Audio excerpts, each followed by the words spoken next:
Eine 5-Zimmer-Etagenwohnung ist hier zu vermieten. Sie befindet sich im Kreis Cochem-Zell. Die Wohnung verfügt über 4 Schlafzimmer, ein Badezimmer sowie eine Gästetoilette.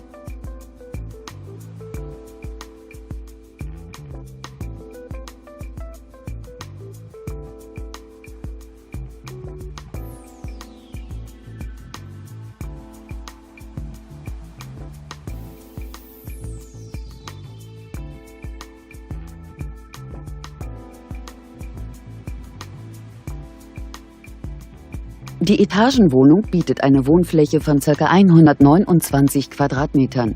Die Kaltmiete dieser Etagenwohnung beläuft sich auf 450 €. Immobilien Weltermann e.K. beantwortet gerne Ihre Fragen.